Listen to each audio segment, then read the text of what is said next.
ओम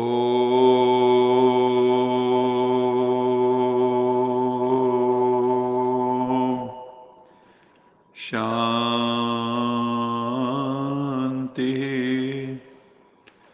सत्यम शिवम सुंदरम सच्चिदानंद स्वरूप सत श्री अकाल मूर्त परम पिता परमात्मा की परम प्रिय संतान प्यारे भाइयों तथा बहनों, आज 29 अप्रैल 2022 की मुरली मंथन से पूर्व रोज की तरह हमें यश जी आज भी प्रभु स्मृति का एक मधुर गीत सुना रही हैं। यश जी। ओम शांति।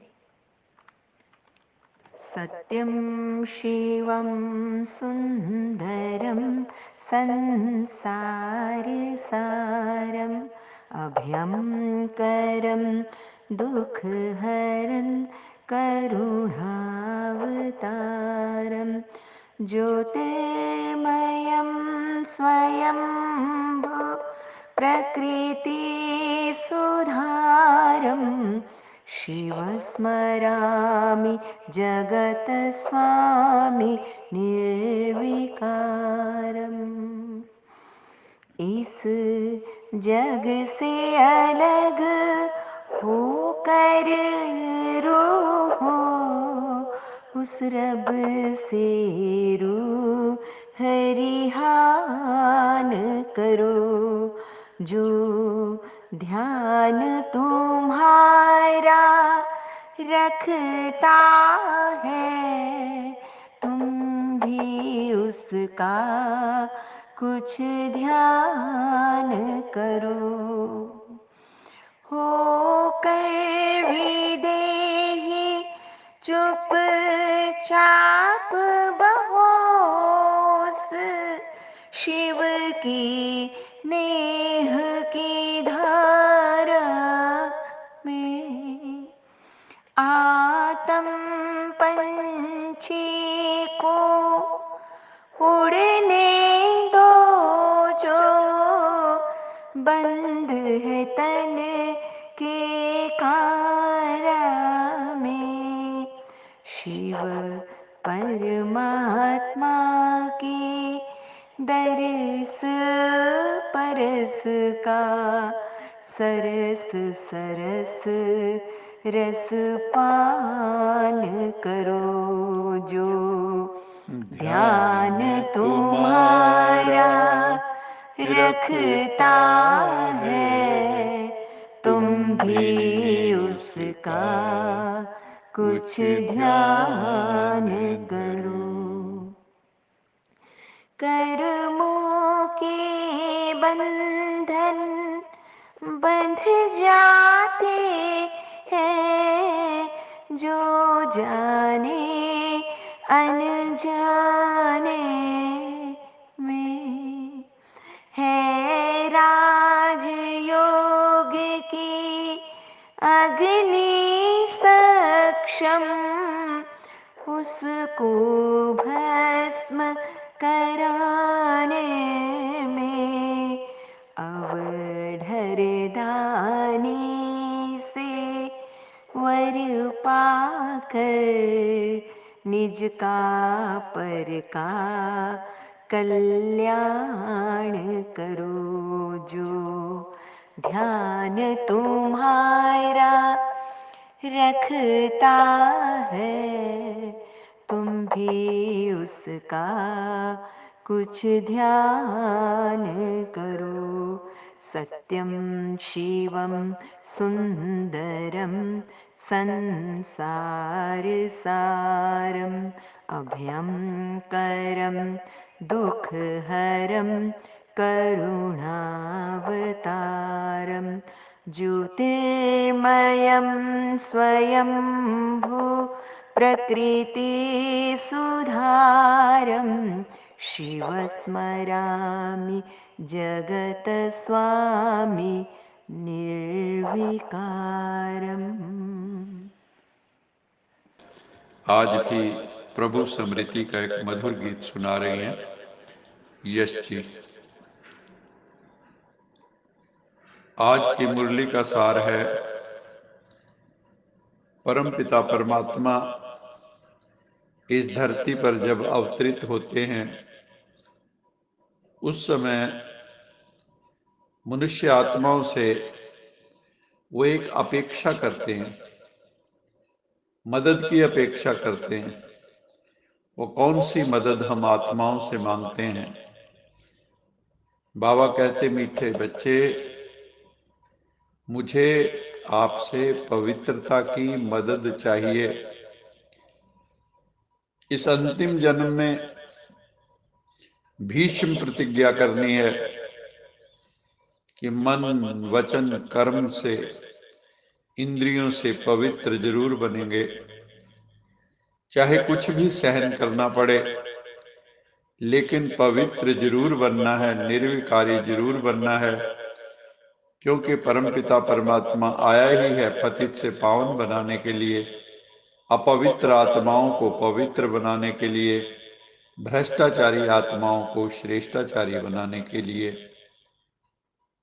एक प्रश्न है कि आत्मा और परमात्मा में क्या अंतर है और क्या समानता है? आत्मा और परमात्मा का रूप एक जैसा है, ज्योतिर्मय बिंदु स्वरूप। मंदिरों में परमपिता परमात्मा की यादगार निराकार शिवलिंग के रूप में दिखाई गई है। शिवलिंग का आंख नाक मुंह कान कुछ नहीं होता, मनुष्य जैसा शरीर नहीं होता, उस पर त्रिपुंड लगा होता है पिंडी पर, जो परमपिता परमात्मा के त्रिकालदर्शी होने का सूचक है, त्रिलोकीनाथ होने का सूचक है, त्रिदेव रचता है इस बात का सूचक है। शिवलिंग को ज्योतिर्लिंगम भी कहा जाता है। भारत में 12 ज्योतिर्लिंगम स्थान हैं, मंदिर हैं। तो ज्योतिर्लिंगम का अर्थ भी होता है ज्योति स्वरूप का चिन्ह। गीता में भी वर्णन है कि परमात्मा कैसा है।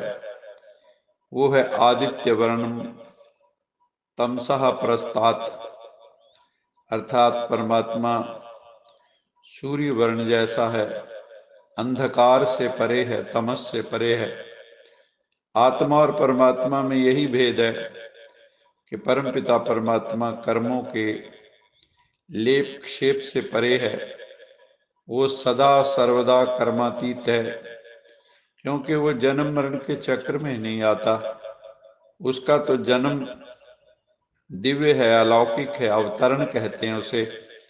जैसे गीता में भी लिखा है, जन्म कर्म च मे दिव्यम, मेरा जन्म भी दिव्य है और मेरे कर्म भी दिव्य हैं। तो परमात्मा जन्म मरण के चक्र में नहीं आता, जबकि जीवात्माएं सभी जन्म मरण के चक्र में आती हैं और उनके ऊपर कर्मों का लेप क्षेप भी लगता है। पाप कर्म करेंगे तो हमें उसका भी फल मिलेगा, अच्छा कर्म करेंगे उसका भी फल मिलेगा। उसके संस्कार आत्मा में रहते हैं, क्योंकि आत्मा जो है जन्म मरण के चक्र में आती है। आत्मा को ही कहा भी जाता है पाप आत्मा, पुण्य आत्मा, देव आत्मा, धर्म आत्मा, महान आत्मा, महात्मा। सारे टाइटल आत्मा पर ही लगते हैं। आज की मुरली का गीत है, नैनहीन को राह दिखाओ प्रभु, पग पग हम ठोकर खाएं। कहते हैं, हे प्रभु, हम नैनहीन हैं, हम अंधे हैं, हमारे पास ज्ञान का नयन नहीं है। 2 आंखें स्थूल तो सबके पास, लेकिन फिर भी कहते हैं नैनहीन को राह दिखाओ प्रभु। दर दर पग पग ठोकरें खा रहे हैं, जहां से भी ऊंची आवाज आती है उधर ही चल पड़ते हैं। कोई चमत्कारी चमत्कार दिखा दे तो उधर चल पड़ते हैं। महाभारत में भी दिखाया है, अंधे की औलाद अंधे। माता पिता गांधारी धृतराष्ट्र जैसे बन गए। धृतराष्ट्र वैसे ही अंधे थे और गांधारी ने आंखों पर पट्टी बांध ली। ये आजकल की माँ बाप का भी प्रतीक है कि माँ बाप अपने बच्चों के जो कमियां कमजोरियां हैं, अवगुण हैं, उनके प्रति अंधे बने हुए हैं। इसलिए उनकी संतानें आज भी दुर्योधन दुशासन की तरह बन गई हैं। जो समाज में बलात्कार हो रहे हैं, क्या दुर्योधन दुशासन की अभी कमी है? जो छोटी छोटी कन्याओं को के साथ व्यभिचार करते हैं, क्या वो कंस से कम हैं? जो परम पिता परमात्मा की कोई भी बात को मानते नहीं हैं, ऐसे दुर्योधन दुशासन की कमी नहीं। इसलिए जो इंसान है वो धक्के खा रहा है, भटक रहा है। कभी कहाँ जाते हैं, कभी कहाँ जाते हैं, कभी तीर्थों पे जाते हैं, कभी मंदिर गुरुद्वारों मस्जिद चर्चिज में जाते हैं, और भी ना जाने कहाँ कहाँ जाते हैं। मन को शांति फिर भी नहीं मिल रही। तो बाबा कहते हैं यथार्थ रहा तो एक परम पिता परमात्मा ही दे सकते हैं, क्योंकि सबका सदगति दाता राम, वो निराकार परम पिता परमात्मा, वही सर्व आत्माओं का सदगति दाता है। वो परम पिता परमात्मा इस समय आया हुआ है हम सबको पवित्रता की राह दिखाने के लिए, सदगति की राह दिखाने के लिए। वो परम पिता परमात्मा इस समय हाजिर नाजिर है। भगवान शिव आकर जब रास्ता बताते हैं तो हम नैनहीन से सजे बन जाते हैं, सुनखे बन जाते हैं, त्रिनेत्री बन जाते हैं। दो नेत्र तो है ही, ज्ञान का तीसरा नेत्र भी मिल जाता है। परम पिता परमात्मा जो ज्ञान का सागर है, ओशन ऑफ नॉलेज है, ओमनीसिएंट है, वो तुम बच्चों को ज्ञान का तीसरा नेत्र, थर्ड आई ऑफ विजडम प्रदान करते हैं। मुक्ति, जीवन मुक्ति का रास्ता बताते हैं। और कोई भी साधु संत सन्यासी मुक्ति जीवन मुक्ति का रास्ता नहीं बता सकते, क्योंकि वो स्वयं भी जीवन बंध में है, वो जन्म मरण के बंधन में है। हमें जन्म मरण के बंधन से, दुखों के बंधन से, पापों से मुक्ति वही दिला सकता है जो स्वयं मुक्त हो। तुम बच्चों को घर गृहस्थ में रहना है, लेकिन कमल पुष्प की तरह पवित्र रहना है, अनअफेक्टेड रहना है। पवित्र रहने वालों को परमपिता परमात्मा से फिर बल मिलता है, शक्ति मिलती है, पावर मिलती है। परमपिता परमात्मा ही आकर पवित्र प्रवृत्ति मार्ग की स्थापना करते हैं। सतयुग में देवी देवता पवित्र प्रवृत्ति मार्ग वाले थे। कलयुग में परमपिता परमात्मा आकर द्रौपदियों की दुर्योधन दुशासन से रक्षा करते हैं। रक्षा उन्हीं की होती है जो परम पिता परमात्मा को दिल से याद करते हैं। कलयुग में शूर्पणखा जैसी रावण की बहनें भी बहुत घूम रही हैं, जो लक्ष्मण जैसी आत्माओं को आकर्षित करने का प्रयास करती हैं। तुम बच्चों को ऐसी विकारी आत्माओं से बचकर रहना है। मनुष्य इस समय बहुत दुखी हैं। मौत का कितना डर है, मौत का बाजार गर्म है।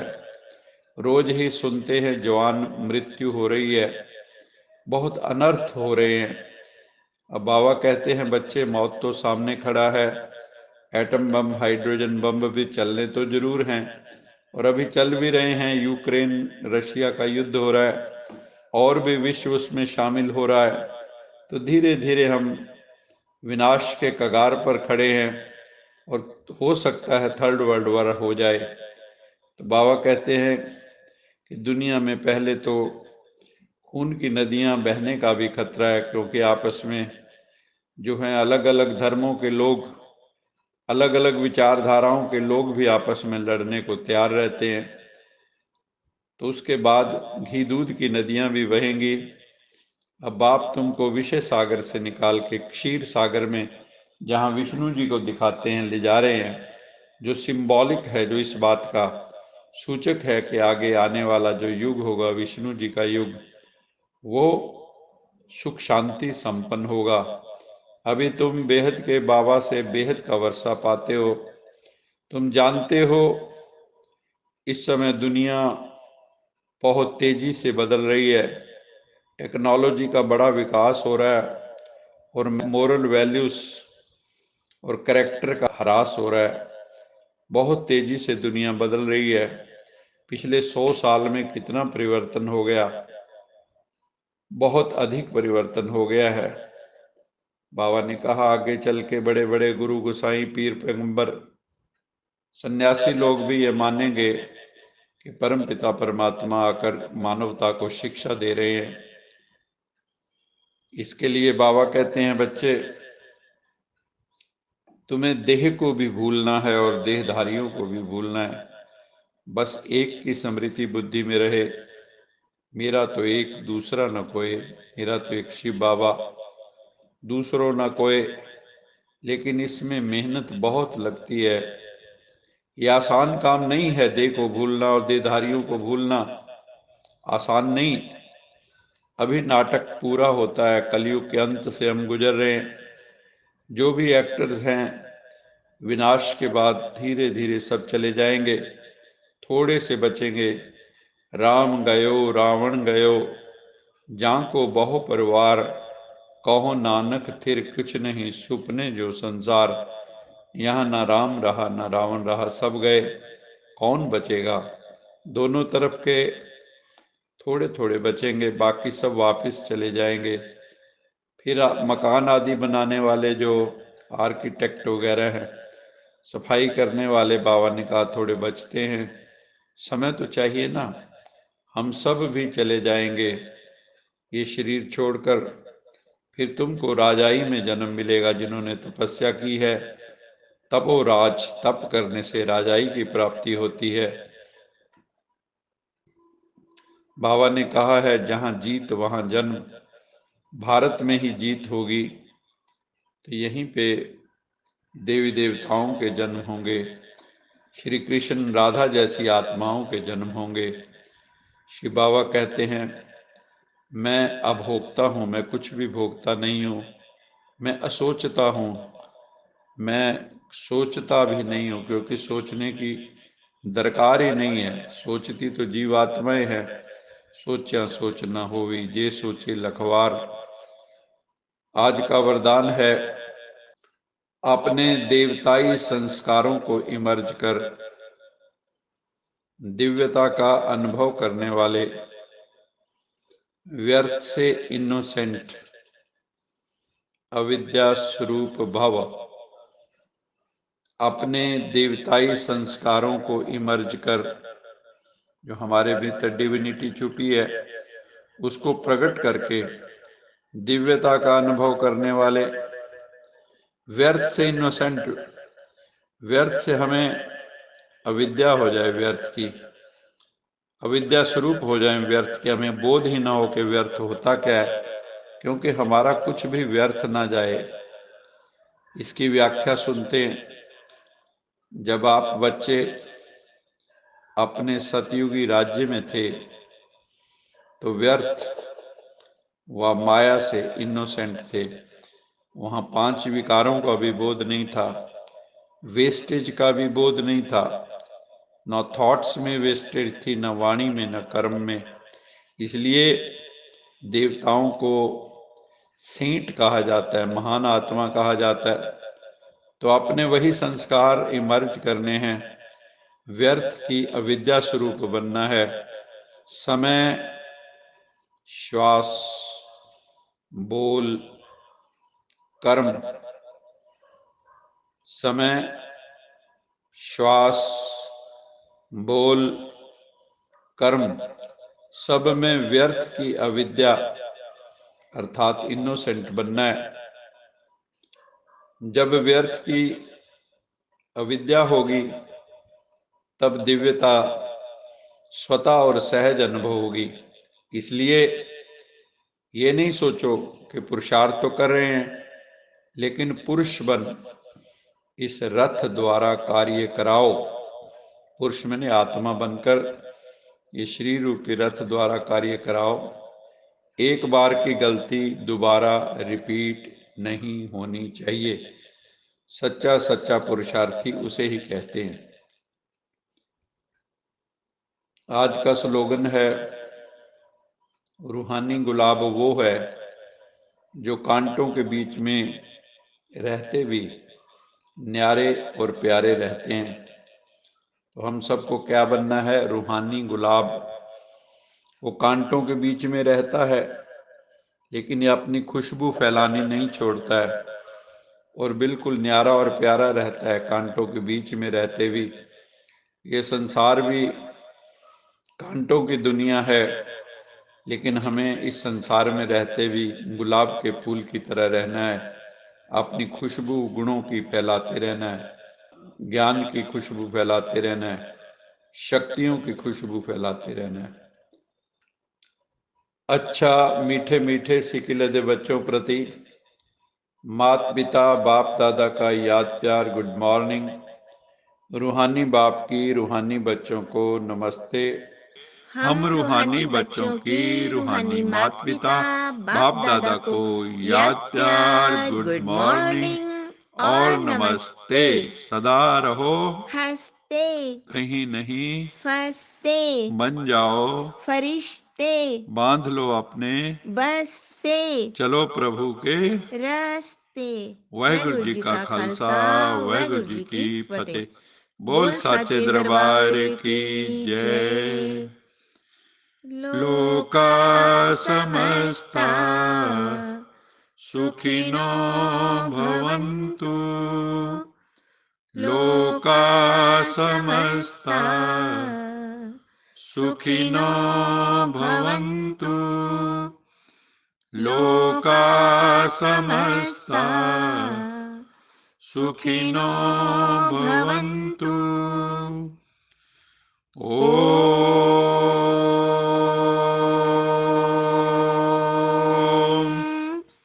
शांति